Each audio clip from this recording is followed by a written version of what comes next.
الحمد للہ رب العالمین والصلاة والسلام علی خاتم النبیین اما بعد فاعوذ باللہ من الشیطان الرجیم بسم اللہ الرحمن الرحیم۔ اہل سنت والجماعت کا عقیدہ ہے کہ اللہ عز و جل نے اپنے پسندیدہ رسول صلی اللہ تعالی علیہ وسلم کو اپنے غیب پر مسلط فرما دیا اور ان کو علم غیب عطا فرما دیا، اور اللہ کے نبی صلی اللہ تعالی علیہ وسلم غیب بتانے میں، غیب کی خبر دینے میں بخیل نہیں کرتے، بخیل نہیں ہے۔ اب اس کے مطابق یہ جو دلیل ہے یہ قرآن عظیم سے ثابت ہے۔ قرآن کریم میں یہ ہے کہ اللہ کے نبی صلی اللہ تعالی علیہ وسلم غیب بتانے میں بخیل نہیں، یہ قرآن عظیم سے ثابت ہے۔ اب اس کے مطابق عقائد دیوبندیہ سماعت کریں کہ دیوبندیوں کا عقیدہ ہے کہ غیب کی بات اللہ کے سوا کوئی جانتا ہی نہیں، معاذ اللہ، پڑھیں معاذ اللہ۔ تقویۃ الایمان صفحہ 20 میں غیب کی بات اللہ ہی جانتا ہے، رسول کو کیا خبر۔ تقویۃ الایمان صفحہ 46 میں مولوی رشید احمد گنگوہی فتاوی رشیدیہ صفحہ 7 حصہ سوم میں لکھتا ہے، پس اثبات علم غیب غیر حق تعالی کو شرک صریح ہے، معاذ اللہ، بولے معاذ اللہ۔ اب یہاں قرآن ہمیں کیا درس دے رہا ہے کہ اللہ کے نبی غیب بتانے میں بخیل نہیں، اور یہ اپنی کتابوں میں لکھ رہے ہیں کہ غیب کا علم صرف اللہ ہی کو ہے، اور اس کے علاوہ اگر کسی دوسرے کو کوئی اگر علم غیب والا مانے تو وہ مشرک ہے، شرک قرار دے رہے ہیں یہ لوگ۔ تو عزیزان گرامی، کیا ہم قرآن کے نقش قدم پر چلیں یا ان کم عقلوں کے نقش قدم پر چلیں، یہ ہم اپنے ضمیر سے فیصلہ کریں۔ اب عقیدہ نمبر 9 سماعت کریں۔ اہل سنت والجماعت کا عقیدہ ہے کہ حضور اقدس صلی اللہ تعالی علیہ وسلم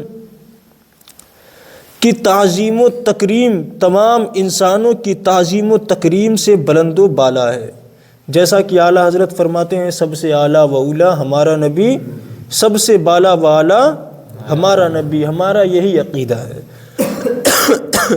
یعنی کیا ہے کہ رسول اللہ صلی اللہ تعالی وسلم کی تعظیم و تکریم تمام انسانوں کی تعظیم و تکریم سے بلند و بالا ہے۔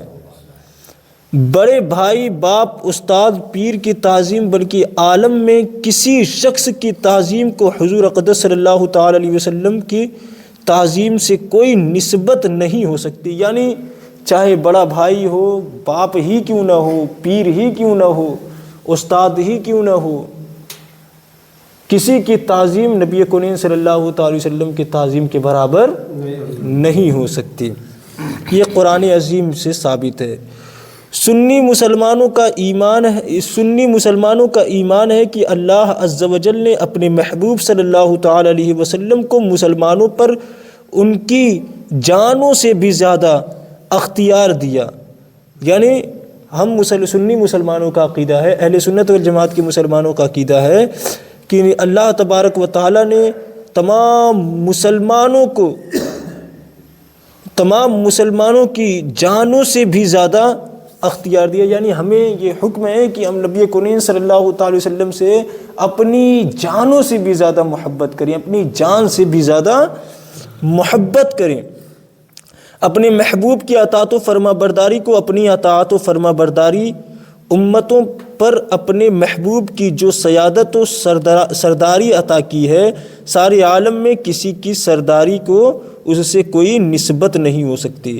یعنی جہاں اللہ تبارک و تعالیٰ فرما رہے اطیعوا اللہ، وہیں اس کے آگے فرما رہے واطیعوا الرسول، اور میرے رسول کی بھی اطاعت کرو۔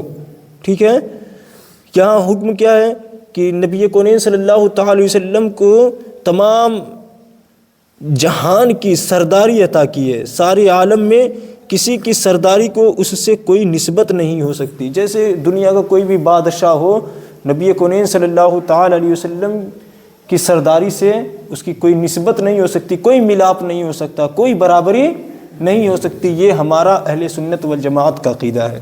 اب اس کے مطابق عقائد دیوبندیہ سنیں اور اپنے ضمیر سے یہ فیصلہ لیں کہ کیا حق ہے اور کیا باطل ہے۔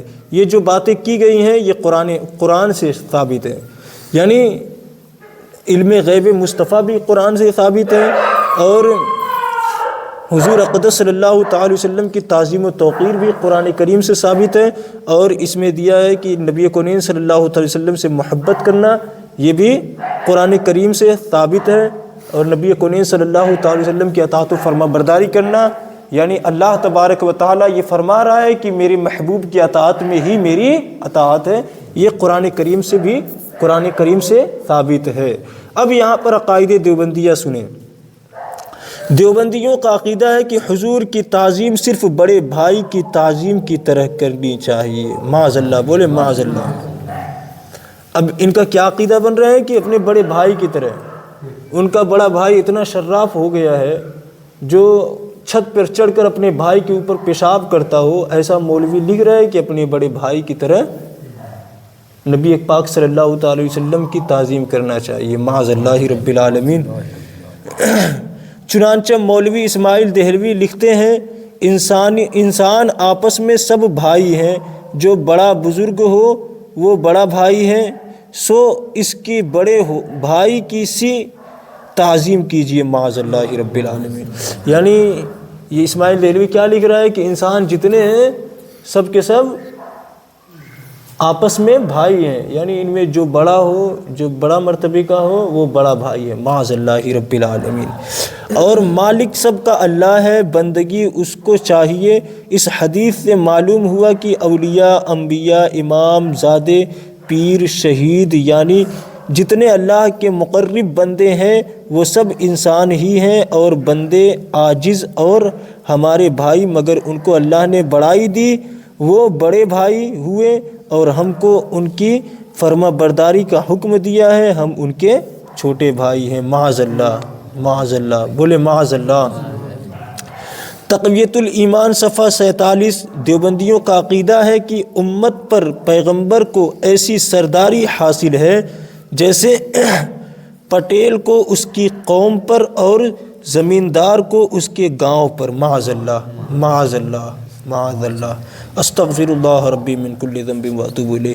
چنانچہ مولوی اسماعیل دہلوی لکھتا ہے جیسا کہ ہر قوم کا چودھری اور گاؤں کا زمیندار، سو ان مانو کر اپنی امت کا سردار ہے، معاذ اللہ۔ یعنی یہ کیا مثال دے رہا ہے کہ جس طریقے سے گاؤں کا چودھری ہوتا ہے، گاؤں کا چودھری جو مثال کے طور پر جیسے پردھان بولا جاتا ہے، وہی مثال دے رہا ہے، تو ہم اس کے برابر نبی کونین صلی اللہ علیہ وسلم کو تسلیم کریں گے، معاذ اللہ رب العالمین۔ ہم ایسا خیال بھی نہیں کرتے ہیں، ہم اپنے خیالوں میں بھی یہ نہیں گمان کر سکتے کہ یہ چودھری کے برابر ہو سکتے ہیں، بلکہ اعلیٰ حضرت اگر نبی کونین صلی اللہ علیہ وسلم کی تعظیم و توقیر کے بارے میں، ان کے مرتبے کے بارے میں ہمیں بتاتے ہیں تو وہ اس طریقے سے کہتے ہیں، سرور کہوں کہ مالک و مولا کہوں تجھے، باغ خلیل کا گل زیبا کہوں تجھے، تیرے تو وصف عیب تناہی سے ہے بری، حیران ہوں میرے شاہ کی میں کیا کیا کہوں تجھے۔ جب اعلیٰ حضرت لکھتے لکھتے تھک جاتے ہیں تو کہتے ہیں لیکن رضا نے ختم سخن اس پہ کر دیا، خالق کا بندہ خلق کا آقا کہوں تجھے۔ یہ ہمارا عقیدہ ہے الحمدللہ رب العالمین، ہمیں اس عقیدے پہ ناز ہے، نہ کہ ہم اپنے نبی پاک صلی اللہ تعالی علیہ وسلم کو ایسے گنہگار، ایسے مشرک، ایسے کافر کی مثل بنا سکتے ہیں، معاذ اللہ رب العالمین۔ ہم ایسا گمان بھی نہیں کرتے، ہم شکر ادا کرتے ہیں پروردگار عالم کا کہ اس نے ہمیں مسلک اہل سنت والجماعت کے گھرانے میں پیدا کیا۔ ہمارے والدین بھی سنی ہیں اور ہم بھی الحمدللہ سنی ہیں، اور دعا ہے رب کریم سے کہ اللہ تبارک و تعالی ہمیں تا قیامت ہماری آنے والی نسلوں کو بھی اہل سنت والجماعت میں پیدا کرے، اہل سنت والجماعت کے مطابق زندگی گزارنے کی توفیق عطا فرمائے۔ وآخر الدعوانا ان الحمدللہ رب العالمین۔ دعا کے لیے ہاتھ اٹھا لیا جائے۔ سب سے پہلے ابھی ہم نے جو کلمات، کفری کلمات صرف علم حاصل کے لیے، علم کے حصول کے لیے پڑھے ہیں، اس کے لیے استغفار کر لیں، تاکہ اگر ہماری زبان سے اگر کچھ لغزش نکل گئی ہو تو اللہ تبارک و تعالیٰ اسے معاف فرمائے۔ حتیٰ کہ یہ جو جن پر کفر کا فتویٰ لگا ہوا ہے، انہوں نے اپنے ذہن میں یہ تصور بھی کیا، تبھی تو اپنی کتابوں میں درج کیا، تبھی تو یہ کتاب چھپوائے اور بازاروں میں بیچتے ہیں، سیل کرتے ہیں۔ تو لیکن ہمیں اللہ تبارک و تعالیٰ کا خوف ہے، نبی کونین صلی اللہ تعالی وسلم سے الفت و محبت ہے کہ ہم اپنے خیالوں میں بھی یہ باتیں نہیں لا سکتے. تو اس کے لیے ہم نے سنا ہے تو اس کے لیے استغفار کر لیا جائے. پڑھیں استغفر اللہ ربی من کل ذنب و اتوب الیہ.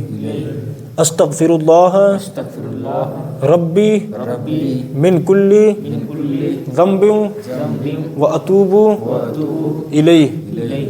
اشہد اللہ الہ الا اللہ وحدہ لا شریک لہ واشہد ان محمدا عبدہ ورسولہ. بسم اللہ الرحمن الرحیم. اللہم صلی علی سیدنا مولانا محمد مبارک وسلم. صلو علیہ صلاۃ وسلام علیک یا رسول اللہ صلی اللہ تعالی علیہ وسلم.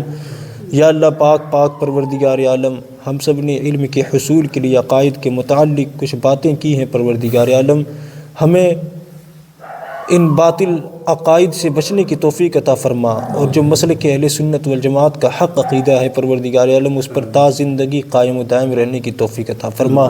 مولا کریم اپنے حبیب کے صدقہ و طفیل میں ہم نے جو باطل عقائد پڑھے ہیں سنے ہیں پروردگار عالم، ہم سے صرف اپنے علم کے حصول کے لیے پڑھے ہیں پروردگار عالم. اگر ہم سے کوئی لغزش ہو گئی ہو، خطا ہو گئی ہو، اسے اپنے فضل و کرم سے معاف فرما.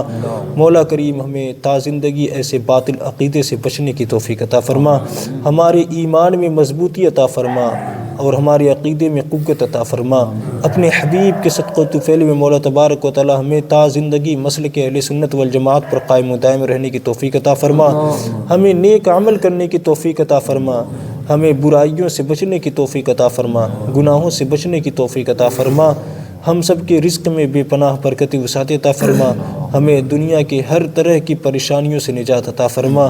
مولا کریم اپنے حبیب کے صدقہ و طفیل میں ہماری مغفرت فرما. ہمیں قبر کے عذاب سے، حشر کے عذاب سے، جہنم کے عذاب سے محفوظ فرما. ہمارا خاتمہ ایمان کے ساتھ عطا فرما.